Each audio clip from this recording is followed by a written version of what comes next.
par lequel nous devions être sauvés. Il n'y a de salut en aucun autre, car il n'y a sous le ciel aucun autre.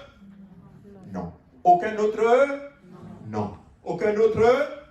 Non. C'est le nom qui nous donne le salut. C'est lorsque ce nom-là est invoqué sur toi qui va te donner le salut. Mais tu me dis, pasteur Abou, moi j'ai regardé dans la Bible, moi j'ai vu un passage où on dit baptiser au nom du Père, Fils et du Saint-Esprit.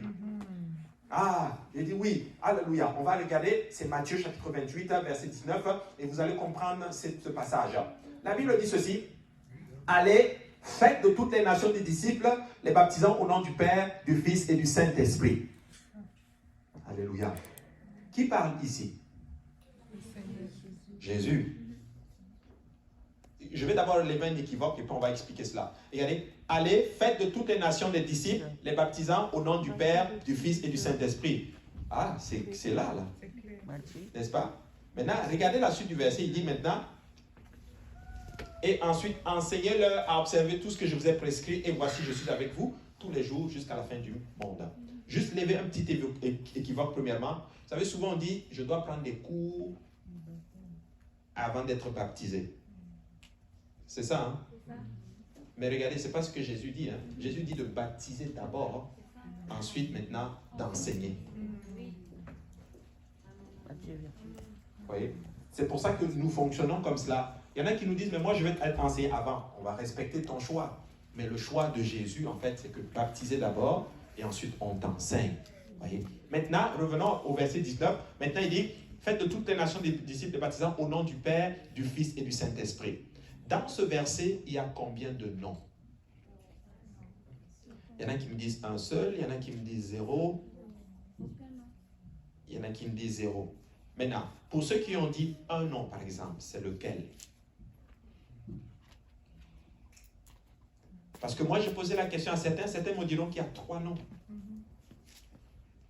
Il y en a qui vont dire que le Père, le Fils et le Saint-Esprit, voici les noms.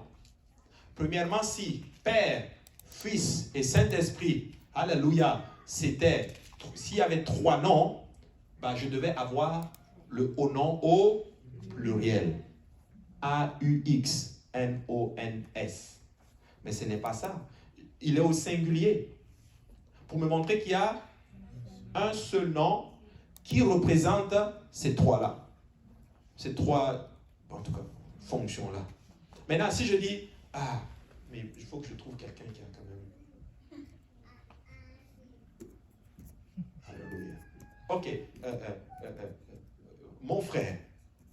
Non, oui, c'est vrai, il y a quelqu'un à côté, oui. Alléluia. Mon frère. Je ne sais pas, à chaque fois que je prends cet exemple, il est toujours devant moi. À Hochelaga, c'était ça. Mon frère. Quel est votre nom? Est-ce que vous pouvez vous lever, s'il vous plaît? Oui, vous. Quel est votre nom? Jean-Claude.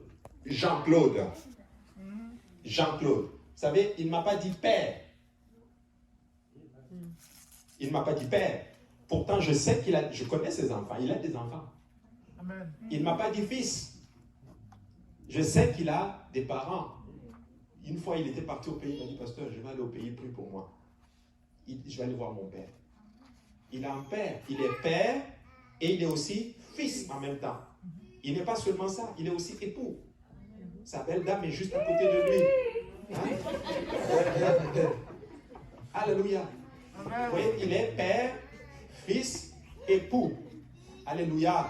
Mais est-ce qu'il est trois entités distinctes? Non. Mais le père, le fils et l'époux s'appellent Jean-Claude.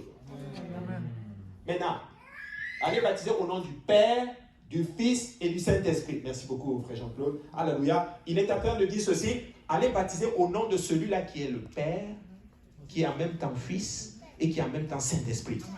C'est qui? C'est Jésus.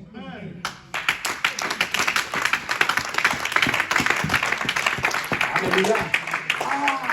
Donc Jésus-Christ est le Père, le Fils et le Saint-Esprit. Et voici pourquoi, quand Jésus a donné cet ordre, ce n'était pas un baptême qu'il est en train de faire, il a donné cet ordre à qui? Aux apôtres, avant de monter au ciel, n'est-ce pas? Voici pourquoi maintenant, le jour de la Pentecôte, quand l'église naît et que Pierre se lève, rempli du Saint-Esprit, il prêche la parole, alléluia. La Bible dit que la conviction est tombée dans le cœur de ceux qui écoutaient la parole de Dieu.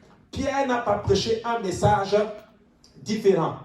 Pierre a juste prêché ce que Jésus leur a dit de prêcher. Il a prêché tout simplement l'évangile. Et si tu vas dans Acte 2, tu commences même dans Acte 2 à partir du verset 1 et en descendant, tu vas voir toute la prédication de Pierre. Pierre n'a pas prêché quelque chose, il a prêché juste ces trois choses. Ce Jésus-là, il est venu, il est mort pour vous, il a été enseveli pour vous, il a ressuscité d'entre les morts pour vous. C'est ça qu'il a prêché le jour de la Pentecôte. La Bible dit que ce simple message a touché le cœur des gens. À un point que leur cœur fut vivement touché. La Bible dit, après avoir entendu ce discours, tous ceux qui entendaient le jour de la Pentecôte ont eu le cœur vivement touché. J'ai dit, waouh! Un simple message. Christ est mort, Christ a été enseveli, Christ a ressuscité d'entre les morts. Ça, là, ça touche le cœur de quelqu'un. Mais oui, vous savez, il y a de la puissance dans la prédication. Peuple de Dieu, écoutez-moi bien. Ne cherchez pas des stimulants. Ne cherchez pas à ce qu'on vous prêche des choses qui ne vont pas vous amener au ciel. Ne cherchez pas à ce qu'on vous prêche la prospérité. Ne cherchez pas. Aujourd'hui, c'est triste de voir ce qu'on nous prêche aujourd'hui. La prospérité. Les 12 clés pour réussir dans ta destinée. Vous savez, ce n'est pas ce que les apôtres savaient, comment devenir riche. Je n'ai pas dit qu'il n'y a pas de... Dieu n'a pas donné des principes, en d'autres termes, pour être prospère. Non, ce n'est pas ça que je suis en train de dire. Mais ce n'est pas ça le but de l'Église. L'Église n'est pas là, en d'autres termes, même pour faire du social. L'Église est là pour sauver les gens. L'Église est là, en d'autres termes, pour prêcher, pour sauver cette génération. Alléluia. Qu'est-ce que les gens ont besoin dehors pour s'assurer que leur âme est sauvée. Écoute, ne me dis pas ce qu'il faut que je fasse. Ne me dis pas ce que j'ai envie d'entendre. Dis-moi ce que je dois entendre pour être sauvé. Parce qu'à la fin, laisse-moi te dire, tout ce qui va compter, c'est mon salut. Amen.